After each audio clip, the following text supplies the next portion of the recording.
Ayo, what's up, y'all? It's your boy Ace. This is Fantasized Football. We are back once again, bringing y'all some more fantasy football content for the 2021 fantasy football season. We're here. We have made it to the promised land. It is the Week 17 Fantasy Football Championship. All we got to do now is take that final push, get us up to the top of the mountain. We become fantasy football champions. We get ourselves one of those. We capture that elusive fantasy football championship. I got a few opportunities myself, and I'm very excited. So my heart is really in this here this week.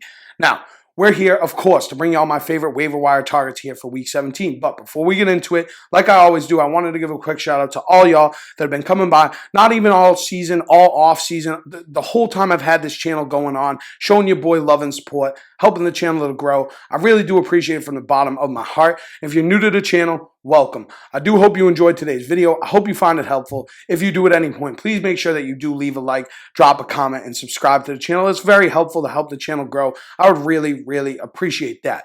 But now, here we are.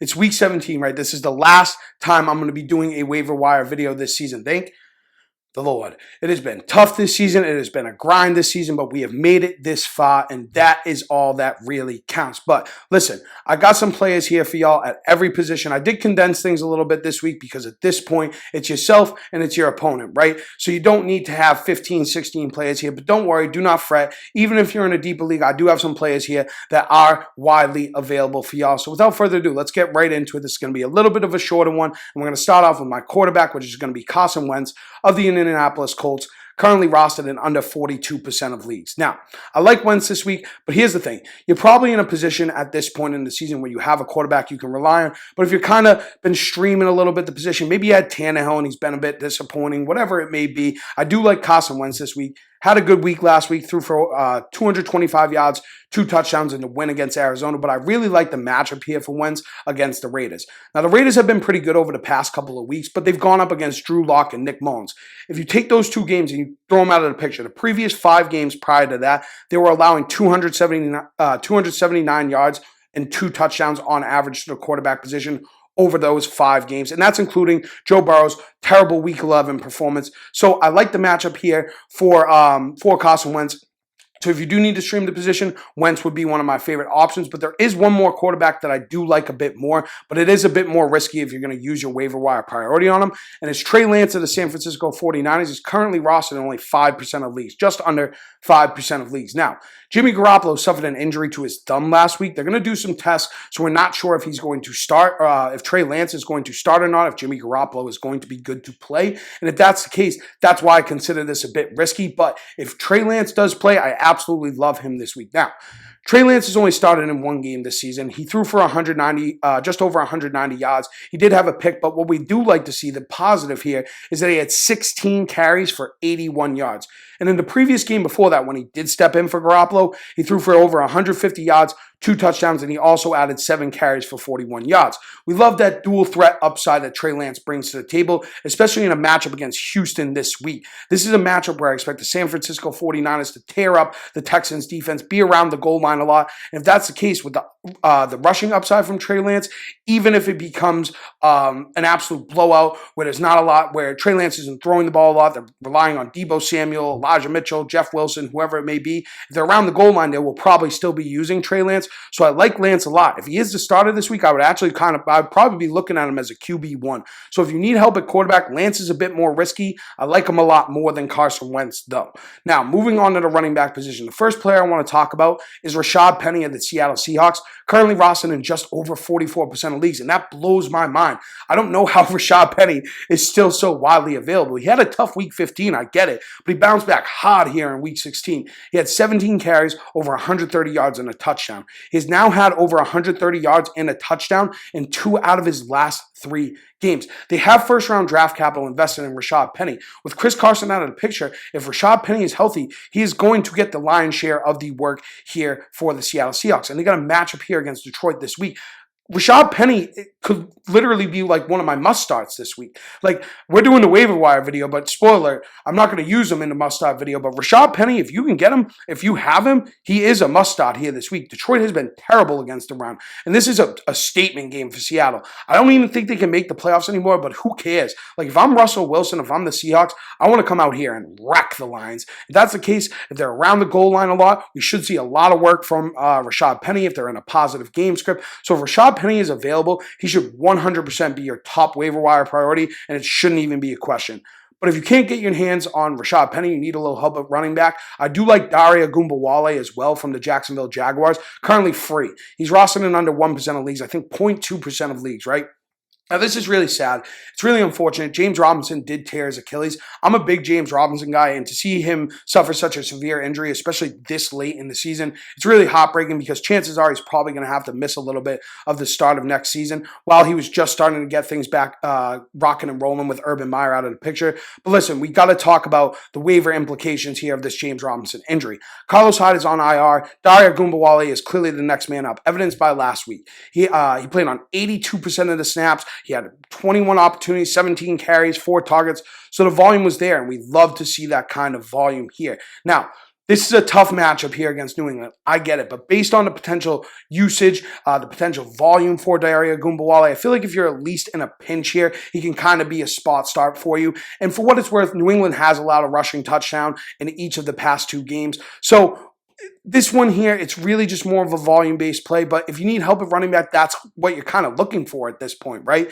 Now, another running back that I feel like I have to mention, I don't really like him as much, but it's Rex Burkhead of the Houston Texans. He's currently rostered in about 24% of leagues, if I'm correct. Yeah, about 24% of leagues. Now, he had a big game, huge game, big part of the Texans upsetting the Chargers in Week 16. He had 22 carries for 149 yards and 2 touchdowns. Now, over these past 6 games, Rex Burkhead's been averaging 15 touches a game, so he's been getting a decent amount of volume. Now, I don't know what's going on with David Johnson, if David Johnson is going to be back, if he's not going to be back, and that's what kind of scares me about Burkhead. And he's going to match up against San Fran, which is going to be a tough matchup, probably a negative game script as well. So we might not see much of Rex Burkhead, so that's why he's a bit scary. But based on what he did last week, you're kind of just hoping on the hot hand continues. They ride him, they get him involved in the passing game, whatever it may be. So listen, I like Ogunbowale, I like Rashad Penny, obviously, way more. But Rex Burkhead would kind of be just another option here for you at running back if you need some help, right? Now, moving over to wide receiver, the first player I got to talk about is KJ Osborne in the Minnesota Vikings, currently rostered in just under 30% of leagues. Now, Osborne had a tough Week 15, but he bounced back here in Week 16. He had 7 targets, 5 catches, 68 yards, and a touchdown. He's now scored a touchdown in 3 out of his last 4 games. Now, here's the thing with Osborne.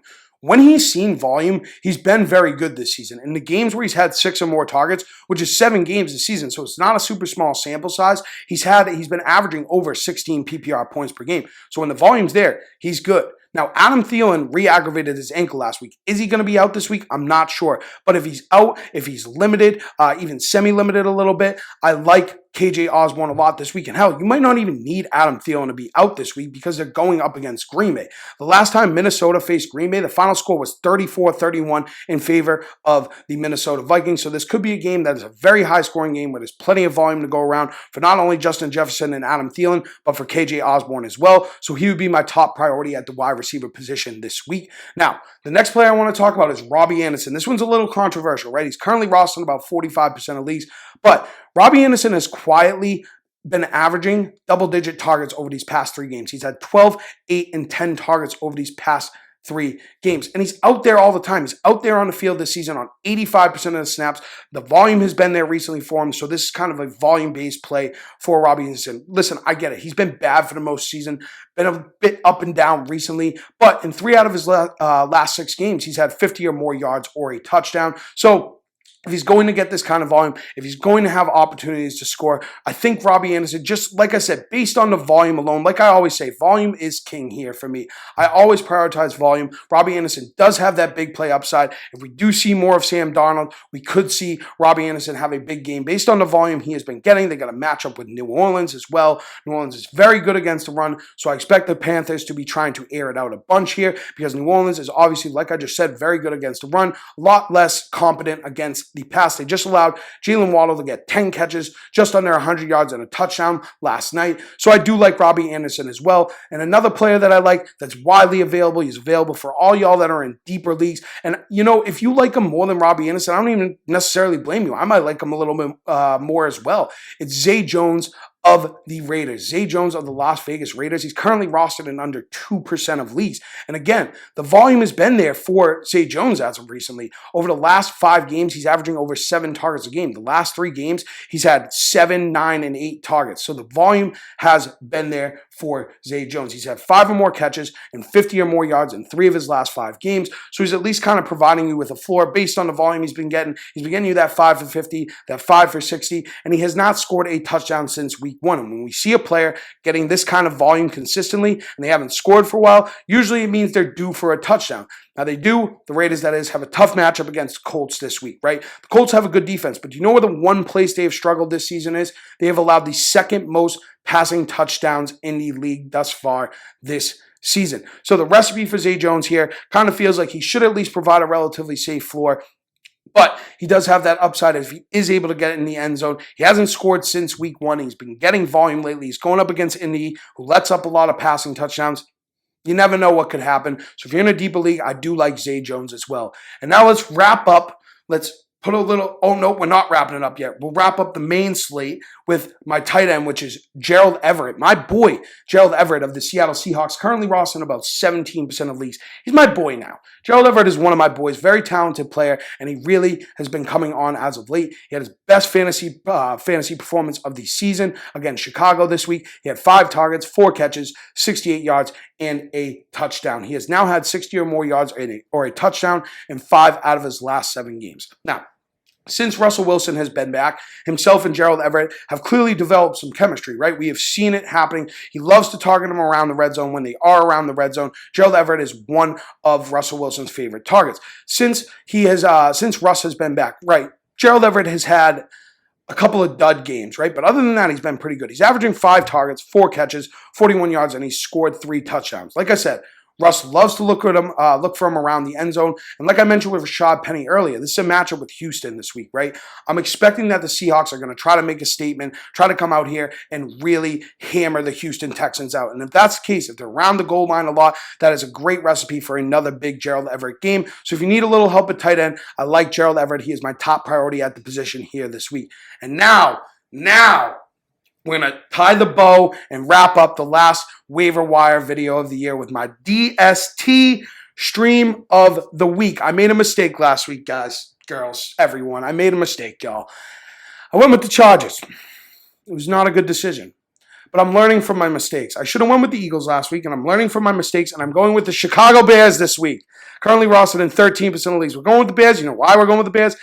Guess who they're playing? They're playing the New York Giants, and the New York Giants are an absolute mess. They are a complete mess. The quarterback situation is horrible since Daniel Jones has been out. 4-game sample size. They're averaging under 12 points per game. They've had 9 turnovers in those 4 games. So Chicago in for a big game here this week if you need to stream the stream a DST. Now, when you look at Chicago, right, they haven't been great for fantasy this season. Their defense, obviously, but here's the thing. When you look a little deeper into it, all the games where they've really struggled, where they've had like 2 or 3 points or negative points, those games have come against the Rams. Hold on, I have it right here. They've came against the Rams, Cleveland, Green Bay twice, Tampa Bay, San Fran, Arizona, and Seattle. All really good offenses with arguably the exception of maybe Cleveland and Seattle. But in my opinion, I mean, at least last week, the Seahawks didn't play bad. And Cleveland, when they have Chubb and Kareem Hunt, that's a pretty scary offense. So the games that they've struggled in have been against really good teams. Now, even when they've had matchups against not so bad teams, that not some of these best offenses in the league, they've been pretty good this season. And a matchup here with this mess of a Giants team seems like a recipe for a huge game for the Bears DST. So if you need to stream a defense this week, it's the Bears, no questions asked. Oh, yeah. We did it. Well, bam. We've made it. This has been a grind this year. This has been tough this year. And I appreciate y'all sticking with me. The waivers this year have been insane. Doing these videos has been tough. Tuesday morning. I'm in here. I'm getting here at 7 o'clock in the morning, getting things going, getting it out there. It's been tough. I got a new game plan for next year. Don't worry. But I seriously appreciate you guys so much that come by, give me a little bit of your time. It really means the world to me. Thank you so very much. If you did enjoy today's video, if you did find it helpful at any point, please make sure that you leave a like, drop a comment, and subscribe to the channel. It means a lot to me, and it really does help the channel grow. So I'd appreciate that very much. Subscribe to the channel. Help me reach my goal of 500 subscribers ASAP. Pretty please and thank you. But listen, follow my socials, links down below in the description. We're going to be back on Thursday with my must starts of the week. That will be the last video of the regular season, so make sure that you tune in because it will be a good one. I promise you that much. But that's it. That's all. That's all there is. We're done. Me, my boy, we are out. We will catch y'all next time. And as always, thank you. Love you. Peace.